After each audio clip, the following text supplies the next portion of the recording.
Welcome to our first and inaugural episode of Are You a Robot? I am really excited to have you here with us, sharing this journey that we are about to embark on. The idea of this series is to bring to light everything around AI ethics and AI governance. The way that we're doing that is we're getting some of the smartest people that we can find who are doing some of the most cutting edge things in this business and talking to them about it, seeing what kind of questions they have, what kind of questions can we ask them about these ethical issues. So we have people that range from highly technical machine learning engineers all the way to thought leaders in who are just working at think tanks, wondering about the different regulations that are being put into place. And it's going to be a fascinating journey, I think. We are going to try and get as many voices as possible on different sides of the fence so that it's not just one biased opinion that we're pushing. And I will do my best. This is my promise to you that I will ask the hard questions as we begin to pick up steam and we have a community that is created. I will ask any of your questions if you want to leave them in the comments, or better yet, we have created a Slack channel. And this Slack channel is a place where we can get together and we can have discussions. We can continue discussions of the certain episodes or of the different experts. So we can make this a place where there is a community and there is a conversation that is being held every week as we release the new episodes, and we continue these conversations so that it's not just something where we put out an episode and then we don't get any feedback from anybody. All right, so for this inaugural episode, we're going to be talking with Charles Radclyffe. And with a bit of luck, we're going to have him come on at the end of each season to talk to us about what he thought of the last season. If you're wondering who Charles is, he is the founder and CEO of Ethics Grade. Ethics Grade, I have a very soft spot in my heart for because they not only are an ESG benchmarking firm that specializes in technological governance, but they also are the title sponsor of this series. So if it wasn't for them, we wouldn't be here. That being said, let's jump back into what Charles is doing and why we should care about what he has to say. Now, Charles is the former head of AI at Fidelity, the former head of emerging technologies at Deutsche Bank, the former head of business intelligence at the Royal Bank of Canada. And to top that all off, he is a visiting fellow at the University of Bristol. So he's got a bit of track record on all of this. And I know that he is very passionate about governance and ethics when it comes to AI and emerging technology. Okay, so you know a bit about Charles. Let me give you some background on myself. My name is Demetrios Brinkman. I know a little about machine learning, and that is how I ended up here in front of you all. I am going to be the host for the foreseen future, and really, when it comes to ethics, I think I'm most fascinated with the fact that right now, there is no kind of governance, there are no regulations in the machine learning and AI industry.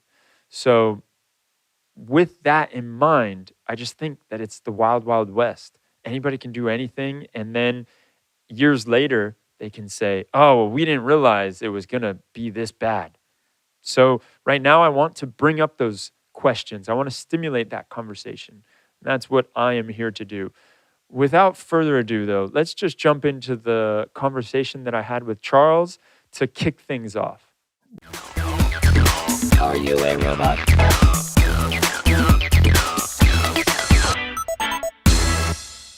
We are back. We are We're back. here. Well, we're not back really, because this is going to be the first episode, right? Yeah. So this is the inaugural chat to lay the groundwork for Are You a Robot? And Yeah.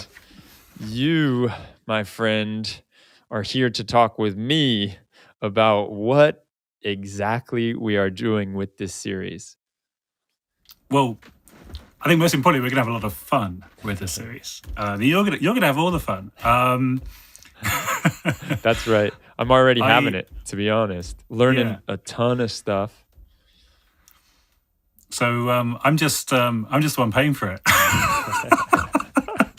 But no, this is a project I've wanted to do for years, and I'm just so happy that A, finally we're doing it, and B, we've got you on board, and we've got a great team behind us, and we've got some great speakers. And I think the whole point, really, for me, of this whole AI ethics world is that there's a lot of experts out there, a lot of experts who are sharing their points of view. And then there's the rest of us, and the rest of us are trying to figure out, whether we trust technology, whether we trust technology companies, and also how we should, make the choices in our day-to-day lives between what tech we use, what tech we don't.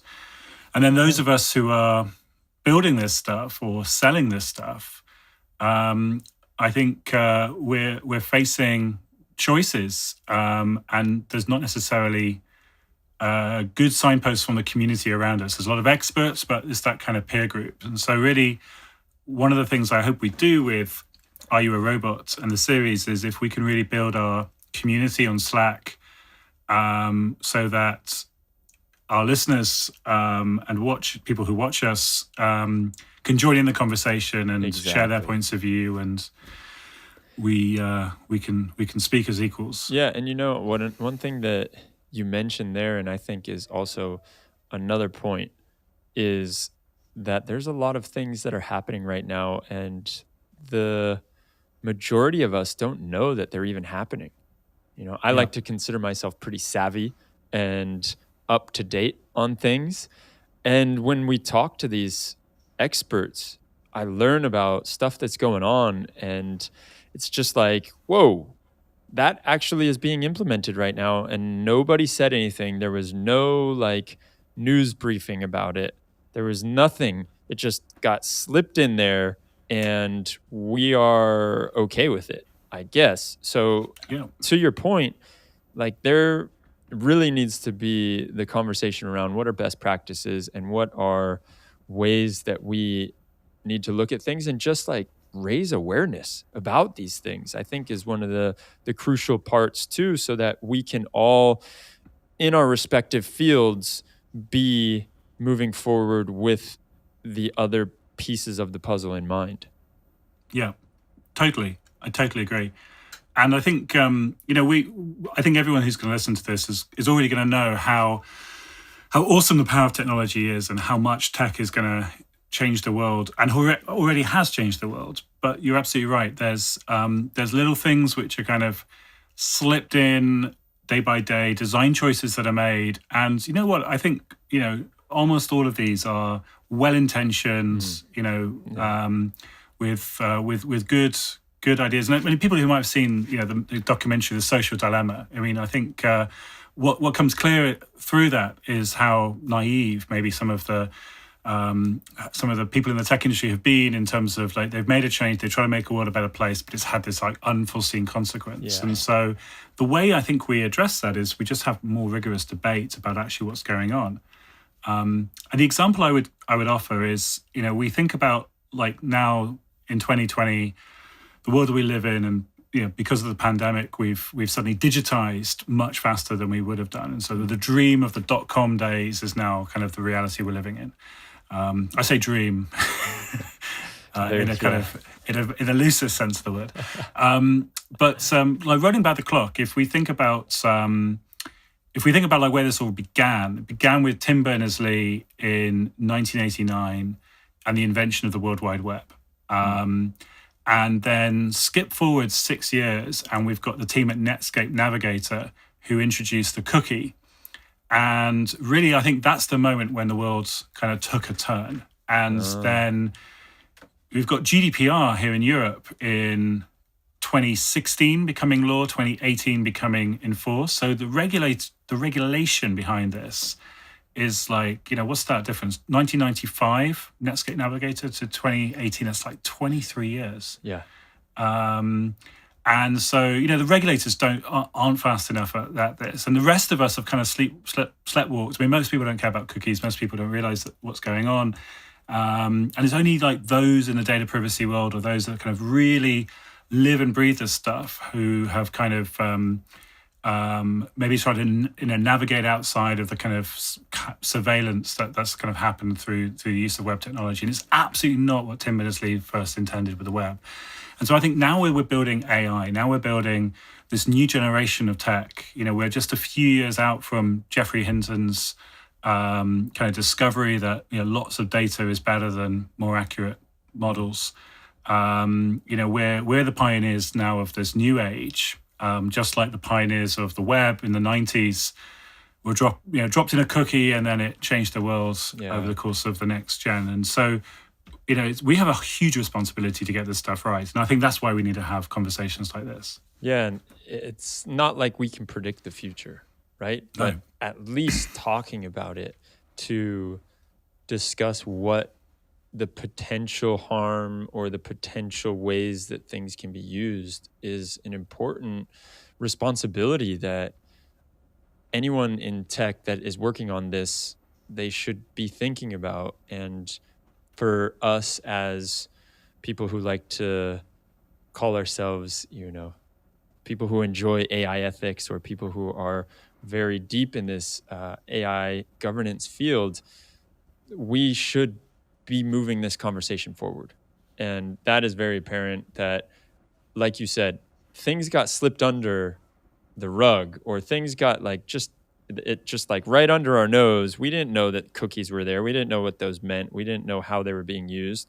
And then all of a sudden they're everywhere, and it's just a part of the internet now. You can't say, all right, let's just take away cookies, right? Because it's happened. It's already there. It's too late. And there's some great conversations that we have in this season about those very same ideas. One of them, I'll let people wait till we get into the season, but we're talking with Emily Wenger from the Fox team. And her whole thing is, I don't want the next generation to feel like they don't have the privacy that I was revoked of. So she's attacking that with facial ID scanners and making it very difficult for machine learning models to be able to recognize you. But it doesn't change anything in the actual picture that the machine learning model is looking at. It is, for the human, it doesn't change anything, but for the machine learning model, it does change something, so it can't recognize you. And her whole thing was, let's make it so we have our privacy. But then the ethical question is, okay, so we do that, but then how can that be used potentially for harm? So there's really interesting questions that are coming along with this, the whole way forward and what we are walking in, essentially. Like you said, I think it's a great analogy. We're at the very beginning of this, and regulation isn't going to do anything. It's too far behind. They're not going, they can't move quick enough. So how can we make sure that we don't get put into another really just, I'm not going to say dystopian, but not the most ideal situation? Yeah, no, I think this is absolutely right, and this is why I'm really excited about the guests we've got coming up, because, as you say, they're experts in their particular niche of the field, but they're asking the questions or grappling with the questions that I think the rest of us need to have an ear to. And to your point about dystopian versus utopian, I think the truth is, and this is something which I referenced in my TED talk a few years back, is I think the job that we have is to decide what is the future that we want to have, what is the future we want to design.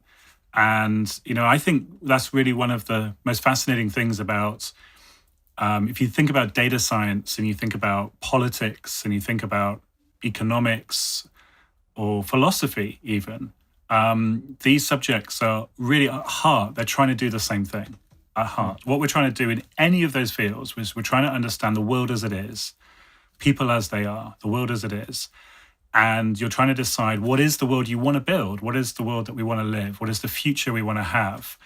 And then you're trying to design strategies to nudge us from where we are today to that future place. And if you think about it, what politics, economics, philosophy, and data science, 4 fields which not many people put into the same sentence, they're all trying to do the same thing. And I think the starting point here is, regardless of whether you're from a technical background or a non-technical background, regardless of whether you're a policymaker or just starting off in your career, the question we have to be grappling with is, what sort of future do we want to have for ourselves, for our children, for our grandchildren? And, part of this is about, a sustainable future and, the balance we have with the world, the natural world. Part of this is about the balance we have with each other as human beings. And, technology is, this is just, AI is just fancy maths to me. It's just the latest in a whole tradition. If you think about what's the film? 2001 Space Odyssey. Right at the beginning, you've got the monkeys kind of, realizing that they can do things, they can affect the world with tools, and a stick, a stone, a lever. These are the most primitive forms of technology, but they give us leverage, they give us power over nature, over each other. And we've just got to make sure that, with power comes responsibility, and we balance that responsibility. And so for me, that's why we're here. That's what we're talking about. But very well put. And I can't wait for the conversation with Emily. I just what can you give us a spoiler without spoiling it? Man, she is very smart. That is the spoiler. I don't think that is a spoiler at all. Anybody that knows her knows that she's incredibly smart, and she's thinking through these things, and she is passionate about privacy and not letting our privacy be robbed of us, which it's really interesting. One of the things that she talked about was, for us, for anyone over the age of however old it is, I don't know how old kids are these days that get cell phones, but as soon as you have a cell phone, and even potentially before you have that, because your parents are taking photos of you, you're already ID'd.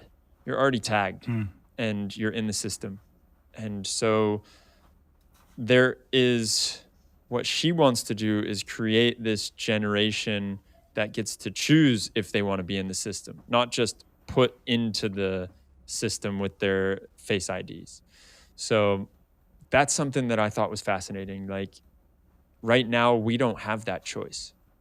We're just automatically there. And one of the main things that she didn't like was, because there's a big difference, right? Like, if you're using your iPhone and you're using Face ID, and supposedly Apple says that they're very, very up on their data privacy, and that Face ID is not going to be used for other things. It's not going to be sold to third parties or whatever.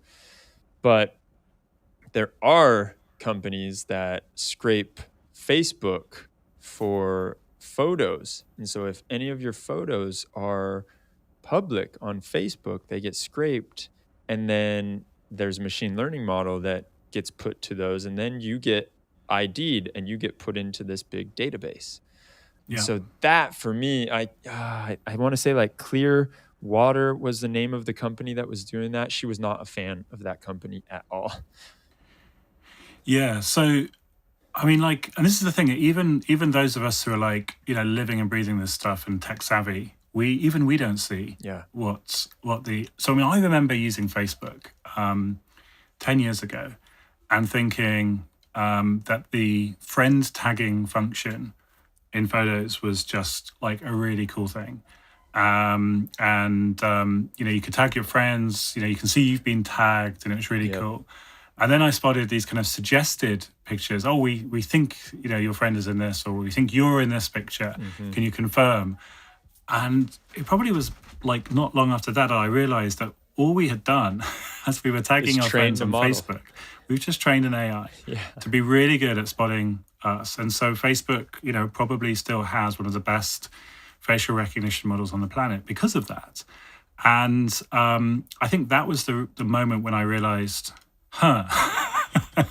maybe this is not such in the kind of benefits of the user after all. And so I think what Emily's team at Forks have done is outstanding in terms of, and big shout out I think to Dan Jeffries at Pachyderm for putting us onto to the Forks team. So it's I was grateful to him for the recommendation there. But yeah, I mean let's not spoil it for people. But I mean I think essentially, why is this not built into the cameras on smartphones? Why is it that you don't get given that option of I'm taking this picture of my child, my parent, my friend, my spouse, and why don't I get given this option of saying, I want to put this picture online, I want to share it with people, but I never want a machine learning algorithm to be able to analyze it. And exactly. I think it's really cool what they've done. Exactly, and that's the main thing there. Like, there's no choice given to us, and that is I mean, better than anybody. I also talked with Robbie Stamp, who's an incredible human being, and his whole thing that got me really excited was he loves to go through thought experiments and just talk you through, hey, well, in this situation, let's imagine this happens. What's your reaction? And so then you go through and you go, well, how do I feel about that? What is going on and why would I feel that way? Like, how can I justify why I think this rather than that? And so this whole thing, like we went through a bunch of thought experiments, and one of them, bringing it back to Emily, is this was never even thought about, like, again, I come back to the thing, like, we did not have a choice and we did not get permission. So nobody said, hey, here's a thought experiment. What if you have this happen? How do you feel about it? Yeah. Never even came into the picture. And so that's why I think what we're doing here is so cool, because we are trying to bring these issues into the picture and hopefully letting other people know that this is happening, and this is like the most advanced way that it's happening. This is one way that it is being used maliciously or not, one way that it's being used for good. How do we feel about it and why? And I'm so pleased that you managed to speak with Robbie and have such a good conversation. Again, that's an episode I'm really just looking forward to. I think we've got that coming up in season 2. So Robbie, for those who don't know him, it was Douglas Adams' business partner at the involved in the Hitchhiker's Guide. And the kind of commercialization of that. And he was the producer of the film, the movie that came out in the early 2000s. And I got to know Robbie a few years ago. And, I just think he's just a fascinating guy, not just because of, the association with Douglas and, the stuff he's done in his career, but just the way he thinks and the depth to which he thinks. And he's a very rich person because of how well read he is and how much he thinks about these questions. And for one thing, I remember coming away from a conversation with Robbie years back was to really, he helped me be very clear about trying to analyze why things are making me feel creepy. And, I talk about the creepy line that we're crossing sometimes, and sometimes without even realizing it. And he really kind of forced me to think about, when does that line get crossed, and how do you analyze whether the line gets crossed? And now, many years later, and having kind of spent a lot of time considering this, to me, it's much more simple now. And so, funny enough, I was giving an interview for Australian TV earlier this week about digital health passports. The idea that at some point in the near future, we're going to get vaccinated. How do we prove we're going to get vaccinated? And, maybe we need a digital system. Who holds the data? Who has power? Loads of questions around this, which is so relevant to, not just those of us in tech, but anyone who is going to want to jump on an airplane anytime soon. But what I said to that interviewer in Australia was the question. When we digitize, when we put in place something that's like a replacement for the old way of doing things, it's not a straight swap. Yes, it used to be pen and paper, and now it's a mobile app. But it's not a straight swap. You've got to look at the flow of the data. You've got to look at how is permission being given, how is consent being given, how is that data being accessed, who gets to access it, and all of those things. And actually, that's really complex. And what you've got to do, in my view, is you've got to analyze it from all of those questions about the data flows, and you've got to analyze it from what I call the pre-digital metaphor. So basically, you've got to take your kind of pen and paper solution, imagine your digital solution, and then now with your digital solution in mind, you've got to then retranslate that back into pen and paper. And then the question is, does that make sense? Does that cross a creepy line when you've put it back into the old world? And the example here is cookies. Let's go back to cookies. Example would be cookies. So on the face of it, there's no kind of, old world view of what cookies were, and we've invented this thing, and it's like, checking our browsing history and building a profile on us. Essentially, that's the kind of apparatus that's going on. And so when you explain what cookies are and what they do and how they operate, some people get it and go crazy. Oh my God, this is like data privacy and surveillance and other people are like, shrug their shoulders, so what? It makes my browsing experience more personal. I couldn't care less. And besides which, this kind of data exhaust we're giving off has no value to me. So good luck to Mark Zuck and Jeff Bezos. And if they want to make money out of it, then fair play to them. So the pre-digital metaphor for a cookie, here it is imagine you go to a market in your town and you browse the shops, you go to the baker, the butcher, the candlestick maker, and you pick up some items. You pick up some items. You look at it, you go, I'm going to put this back. Exactly. And, you smell the bread. Yep. You smell the bread. And you go, man, this tastes good, but actually it's too expensive. I'm going to buy it from the supermarket after all. But you do this, and imagine you then go home at the end of your day, and then you wake up in the middle of the night and you look out of your window and you see this young person going through your trash can, going through your dustbin at the end of your driveway. And it turns out that kid is actually the assistant, the apprentice to the baker.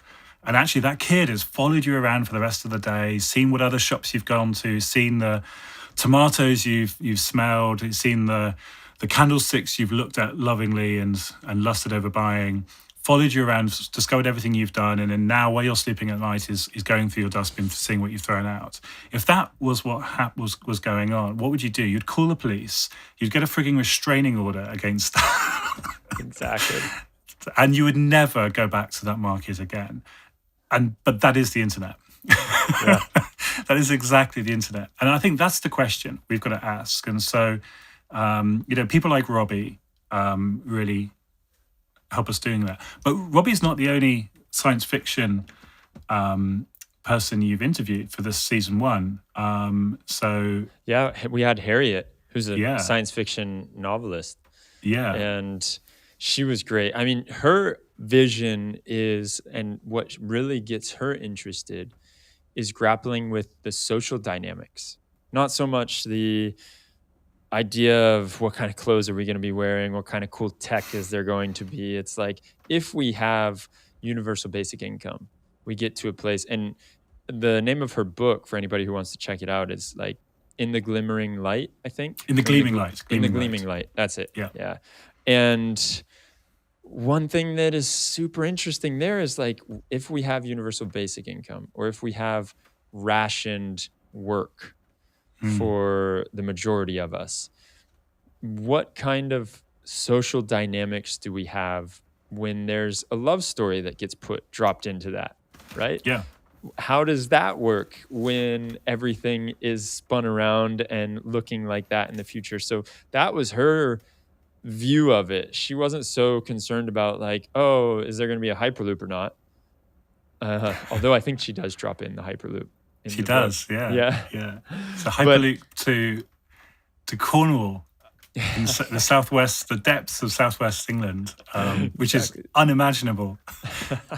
Except for in this science fiction book. Yeah. So, but We can't even build a frigging railway from, I don't know, London to high-speed railway from London to Manchester. So I don't know if we're ever going to build a hyperloop, but to Cornwall. But to you never know. Cornwall. Hey, man.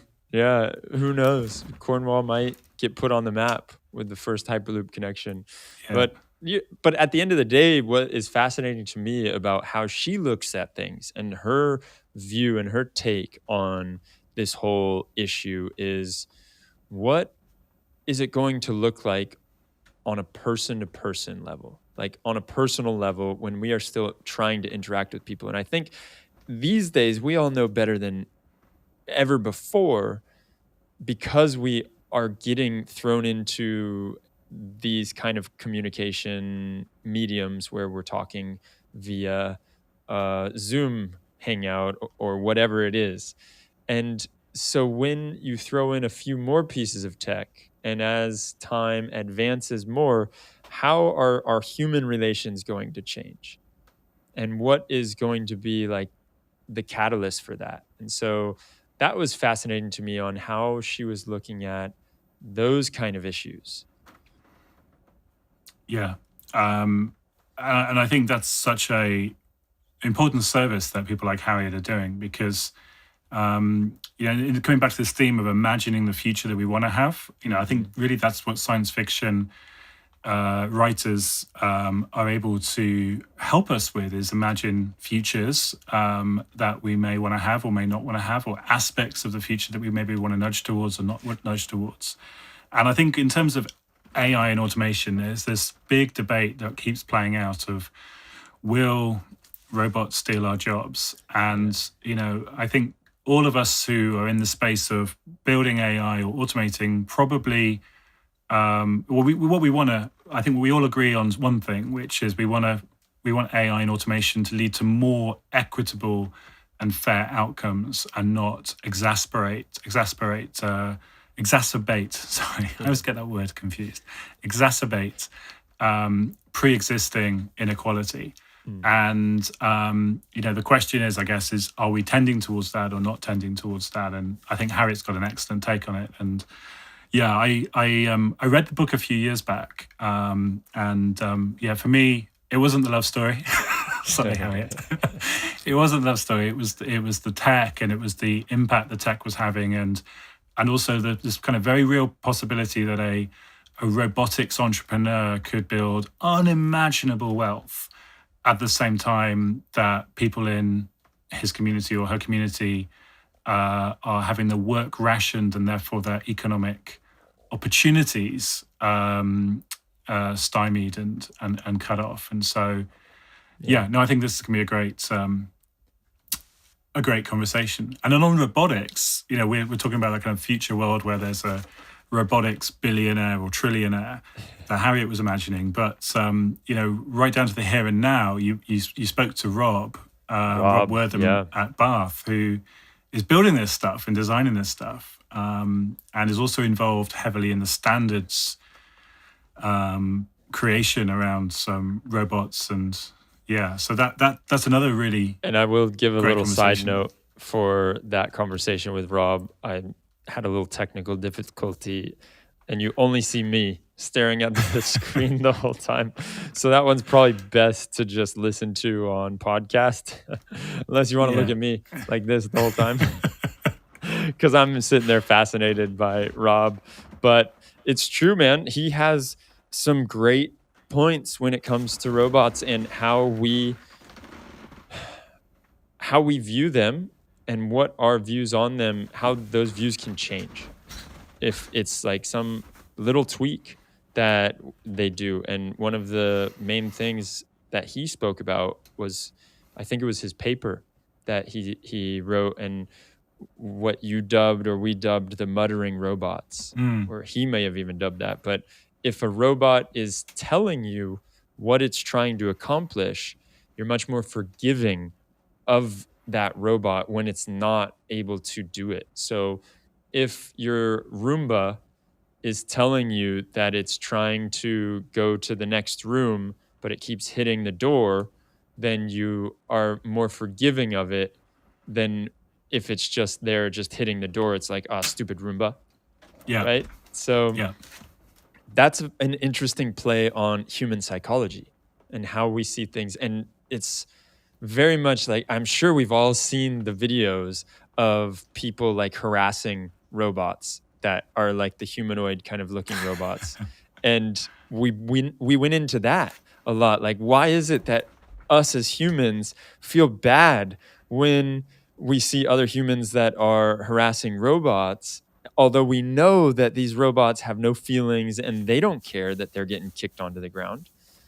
So there's some definitely interesting conversations there to be had with Rob. And I'm thankful to have gotten the chance to talk with him, because he's another really smart individual who is doing some cutting edge work on this. Yeah, no, he is, and Rob, for people who don't know him, he did his PhD. He was supervised by Professor Joanna Bryson, who is now in Berlin and probably one of the leading people in the AI ethics field. And so, he's collaborated with her, written a bunch of papers with her, and her thinking, her work kind of shines through his. And so, it's really, really, really interesting. And Joanna is somebody who's like not being afraid to speak, and be outspoken. Well, speaking of that, I talked to him about it because Joanna has like a quote that she claims she wishes she never would have said, because she did not mean it the way that it got taken. And now it's like defined her. And so the quote was something along the lines of, we should have robots as slaves, or robots should be our slaves. And so he said,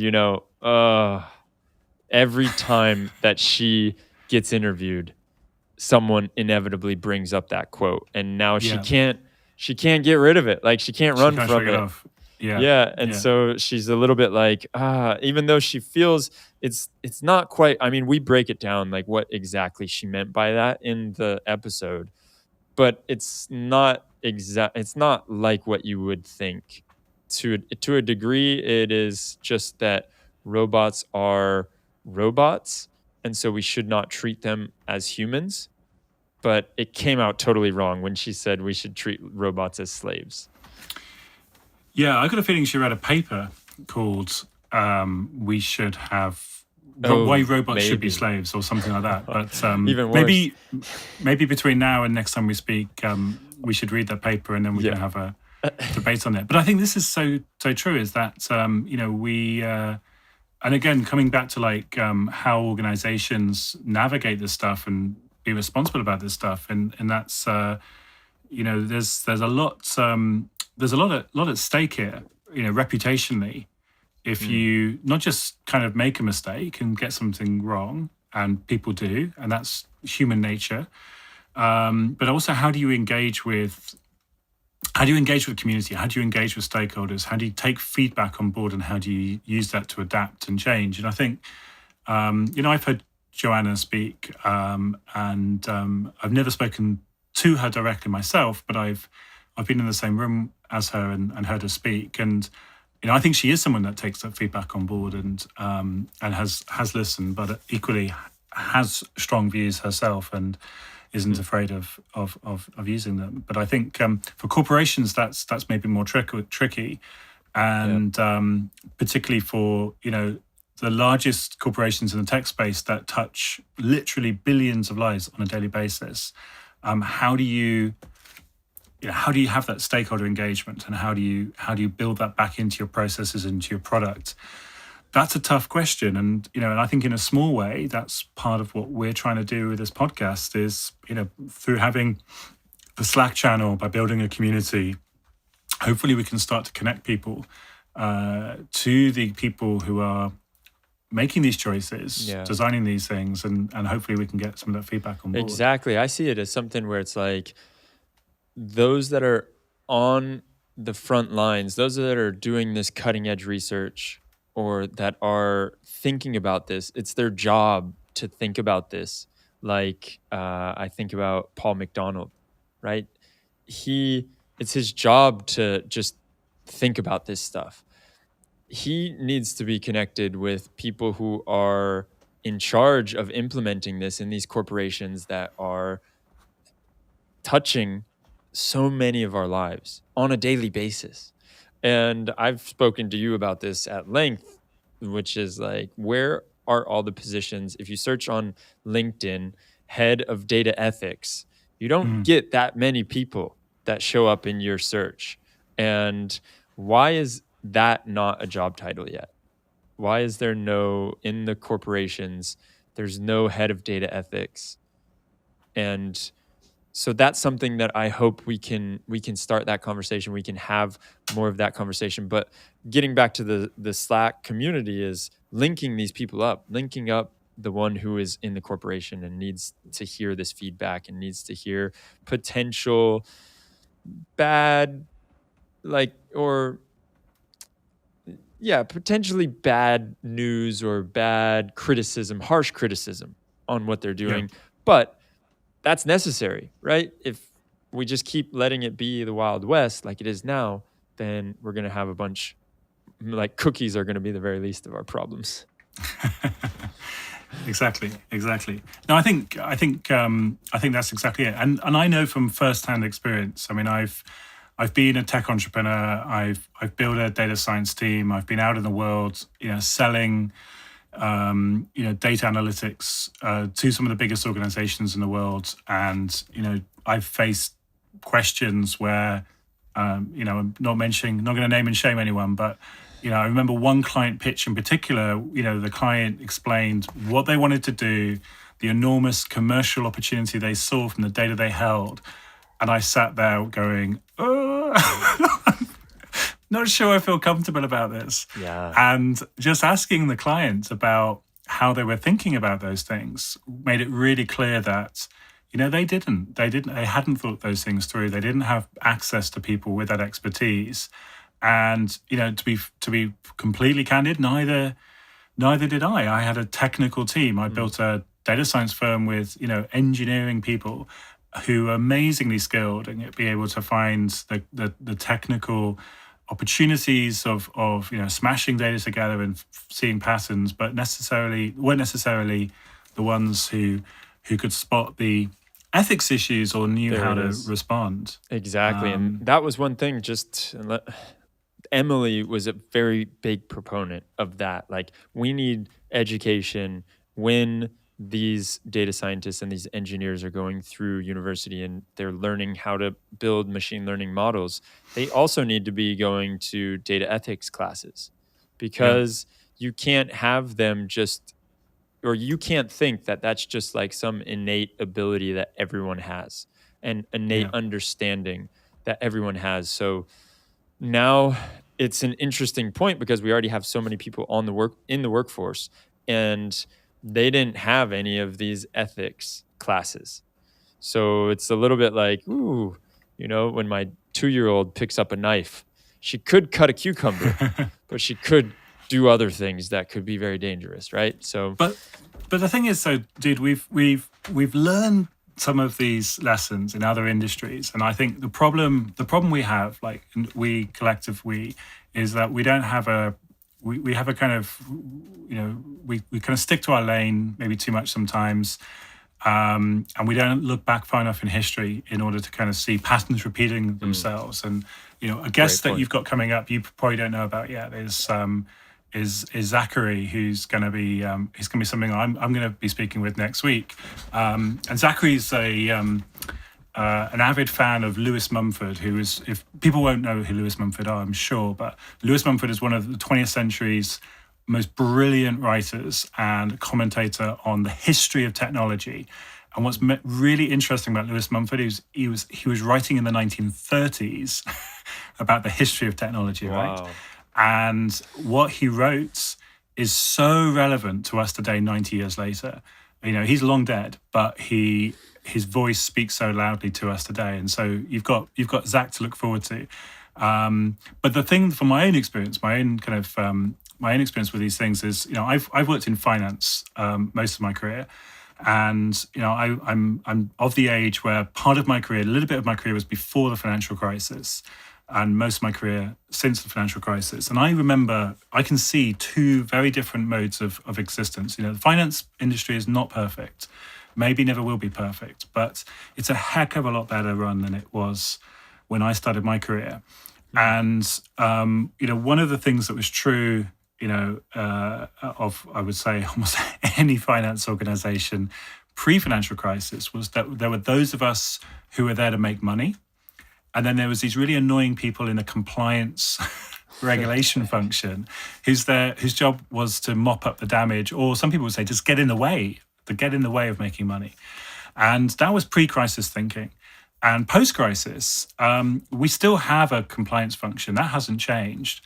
But it's very clear, certainly in any well-run financial services organization, and I've seen this firsthand. It's very clear, when I was in in banks and asset management firms since the financial crisis, that everyone's role is compliance. Everyone's role is to be a manager of those reputational risks, and you've got your business partners in compliance. And so you have mandatory training. There's processes to make sure that even the old school guys and girls who were there causing the damage back in the early days, that they, if they're still playing the game, if they're still involved with this, they're making, that professional development, that professional training is there. And I just don't know why in the tech industry we don't look at finance, and the parallels with tech and finance are so stark. Tech, right now is the Wild West days of tech, and I think are coming to an end. In banking, in finance, that was the 80s. Gordon Gekko, greed is good. Everyone's seen the film. It's completely nuts. And, life was a little bit like that. I remember those days.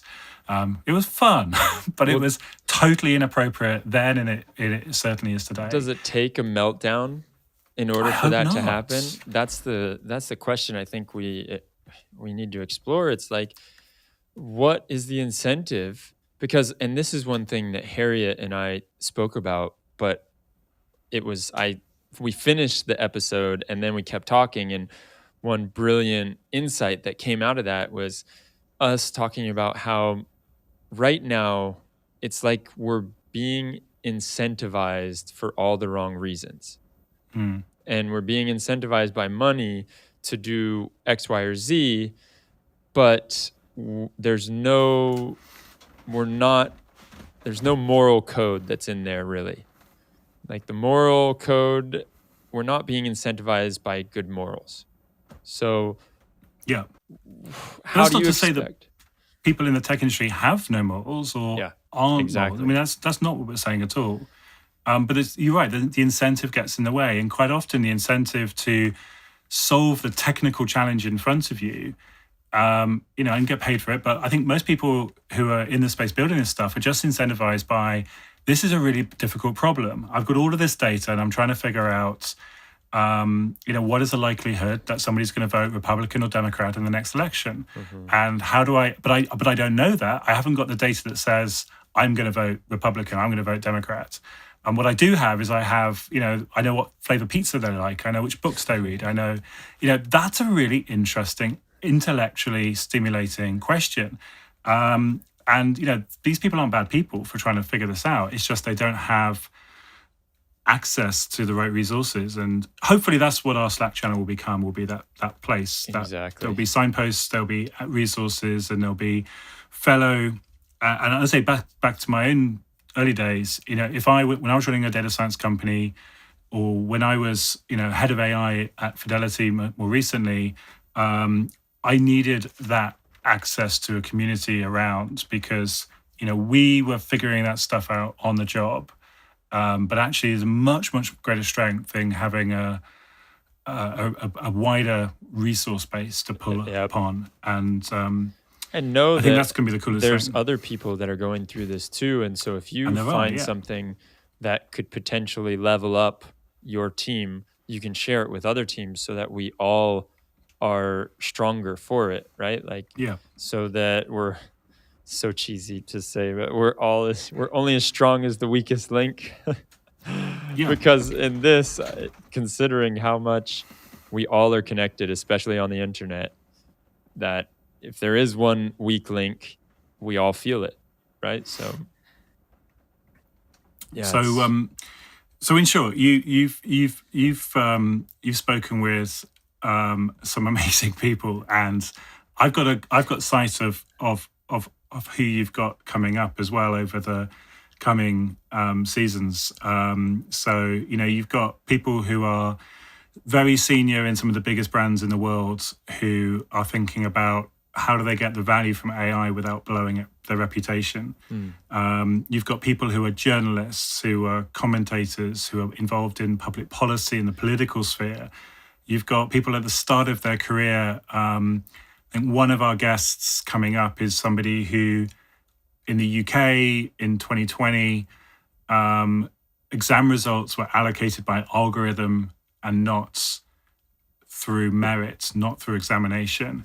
And you've got someone coming up who is directly affected by that and has spoken on that subject. So that's going to be fascinating, hearing from a kind of a victim of Yeah. AI ethics and not necessarily an expert on it, but somebody who's got a huge contribution to make.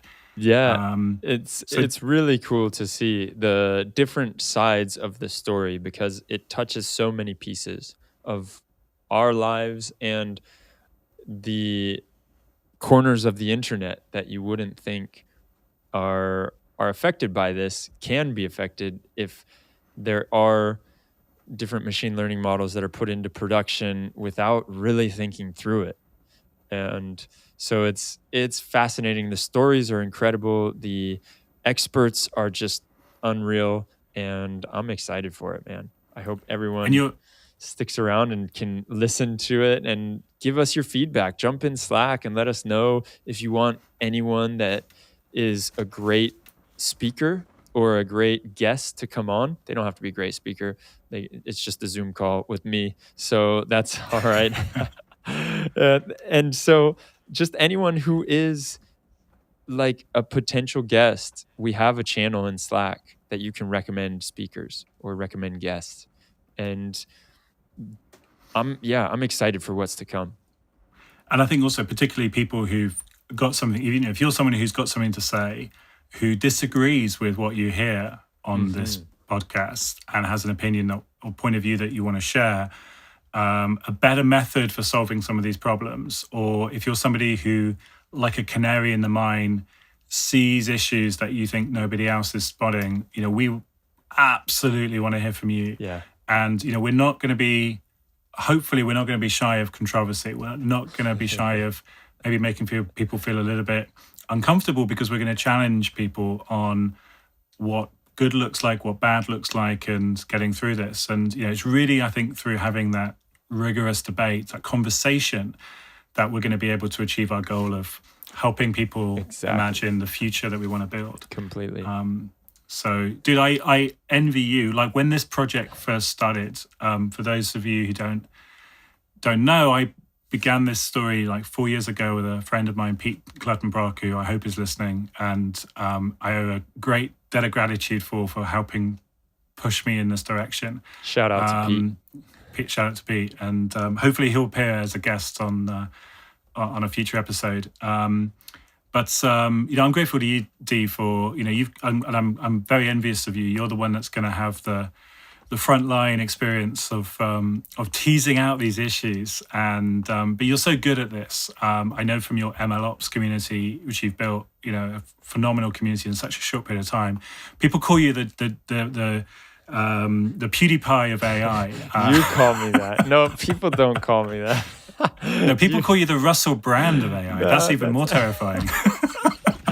That's what you call me. All right, let's get something straight. But you're getting swag through the post. People are giving you like merchandise. You're getting merch. I did get my first. That merch. guitar was actually. It's branded on the side that I'm not showing because they didn't pay for this episode. And look at you with your fancy headphones. Also branded by another company, but I'm not showing it because the sponsor of this episode is Ethics Grade, and so I can't show any other sponsors. Can let them creep in here. But yeah, on a serious note, it's great to be doing this. I'm excited for the conversations that we're going to be having, and I look forward to everyone jumping in and letting us know where they're working on, what problems they're working on, and how we can move the conversation forward. Yeah, that's gonna be great. And hopefully I'll be allowed back once in a while to comment and share some thoughts. Exactly. I think that we can make some time for you.